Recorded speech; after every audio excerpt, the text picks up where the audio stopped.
আসসালামু আলাইকুম। ফাইনালি হচ্ছে স্টুডেন্টদের তো বিজয় হয়ে গেল, তাই ভাবলাম বাসায় এই উপলক্ষে নাহলে নিজে হাতে একটা মিষ্টি বানিয়ে। আর যেহেতু কালকে মিষ্টির দোকান তো বন্ধই ছিল, তাই জামাই যখন মিষ্টির দোকান থেকে করে আসছে ভাবলাম তাহলে মিষ্টিটা আমি নিজে হাতে বানাই আর বাসার সবার জন্যই বানাই। তাই আজকে মিষ্টি বানানোর জন্য সন্ধ্যার দিকে ঘুম থেকে উঠে রেডি হয়ে গেছি মিষ্টি বানাবো বলে। তার জন্য প্রথমে আমি যেভাবে সব কিছু রেডি করে নিয়েছি তা থাকছে আজকের ভিডিওতে। তো দেখা যাক কীভাবে আমি বানাইছি, আর তা থাকছে আমার আজকের ভিডিওতে আমি শেয়ার করলাম। আমার ভুলভ্রান্তি অবশ্যই থাকতে পারে, কারণ আমি তো প্রপার রাঁধুনি না। তার জন্য ফার্স্টে আমি শিরা করে নিলাম, আর সুন্দর করে হচ্ছে 1 কাপ পানি, আর তার সঙ্গে 2 কাপ চিনি, আর তার সঙ্গে একটা মাত্র এলাচ দিয়ে খুব সুন্দর করে ফুটিয়ে আমি এটাকে শিরা করে নিলাম। আর যেহেতু সেটা করার জন্য হচ্ছে খুব বেশি টাইম লাগে না, আমি এখানে খুবই সামান্য পরিমাণে ফুড কালার ইউজ করেছি। কারণ হচ্ছে এখানে ফুড কালারটা ইউজ করলে কিন্তু অনেক মজা লাগে, কালারটা দেখতে আর অনেক সুন্দর লাগে তার জন্য। আর যখন শিরাটা হয়ে গেছে তখন আমি লেবু দিয়ে দিয়েছি। তারপরে এই তো আমি খুব অল্প পরিমাণে হচ্ছে বানানোর ট্রাই করেছি, আর বেশি টাইম লাগেও নি আমার। আর এখানে আমি ড্যানো দুধটা ইউজ করেছি, কারণ আমি গুঁড়া দুধ দিয়ে হচ্ছে মিষ্টিটা বানাবো তার জন্য। এখানে আমি 100 গ্রাম দুধ দিয়ে বানিয়েছি।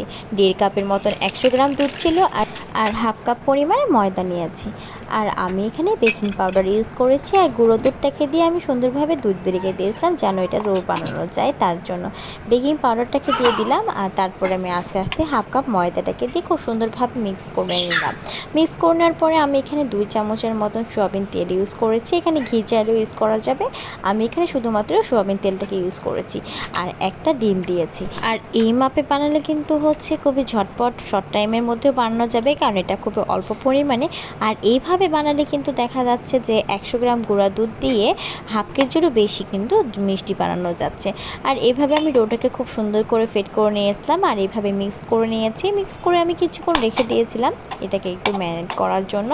এটা খুব সুন্দরভাবে মিক্স হয়ে গেছে। তারপরে এই তো মিষ্টি বানানোর জন্য রোটা একদমই সুন্দর হয়ে গেছে, আর পারফেক্ট হয়ে গেছে।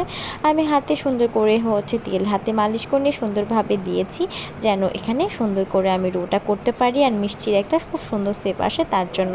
তারপরে ঝটপট মিষ্টিগুলোকে কমপ্লিট করে ফেললাম। মিষ্টিগুলো খুবই সুন্দর লাগছিলো দেখে, আর লাইটের আলোতে দেখতে কিন্তু অনেক বেশি মজা লাগছিলো। এইভাবে সব মিষ্টিগুলো আমি খুব ঝটপট বানিয়ে নিয়েছি। আর এদিকে কিন্তু হচ্ছে আমার মিষ্টিগুলো সব রো কমপ্লিট হয়ে গেছে। এখন আমি কিন্তু তেলে ভাজার জন্য একদমই রেডি। আর সব কিছু যখন কমপ্লিট তাহলে করতে কিন্তু মজাই লাগছিলো লাস্টের দিকে। আর এভাবে কিন্তু আমি সুন্দরভাবে হচ্ছে মিষ্টিগুলোকে ভেজে নিলাম। আর ভাজার সময় কালারগুলো কিন্তু খুবই সুন্দর আসছিল। কালারগুলো দেখে অনেক মজা লাগছিলো, আর সুন্দর হয়ে কিন্তু বড় বড় হয়ে ফুলেও গেছে। আমি যেহেতু ঝটপট বানিয়েছি ছোট্ট একটা কড়াই দিয়ে, যেন হচ্ছে এগুলো খুব সুন্দর করে ভাজা যায়, কারণ যত সুন্দর ভাজা যাবে দেখতেও কিন্তু খুব মজা লাগবে তার জন্য। আর এইভাবে আমি খুব সুন্দরভাবে আস্তে হিটে সুন্দরভাবে বড় বড় হয়ে যাচ্ছিলো যেহেতু, তাই আমি আস্তে হিট রেখে দিয়েছিলাম যেন এগুলো আঁচ না লাগে তার জন্য। তারপরে এই তো আমার কালোজাম মিষ্টির খুবই সুন্দর একটা লুক এসছে। আর বানানো হয়ে যাওয়ার পরে যখন দেখি কালারটা এত বেশি সুন্দর আসছে, খেতেও তো অনেক বেশি মজার আসছে। তাই ঝটপট কিন্তু মিষ্টি হিসেবে এরকমভাবে বাসায় বানিয়ে ট্রাই করা যায়, আর বাসার সবাই মানুষকে খুশিও করে দেওয়া যায়। আজকে জামাসহ বাসার সবাই মিষ্টি খেতে একদমই মজা পেয়েছে। আর যেহেতু একটা মজার টাইম ছিল বিজয়ের মাস হিসেবে, কিন্তু আজকে তাই স্পেশালভাবে বানিয়ে ফেললাম কালোজাম।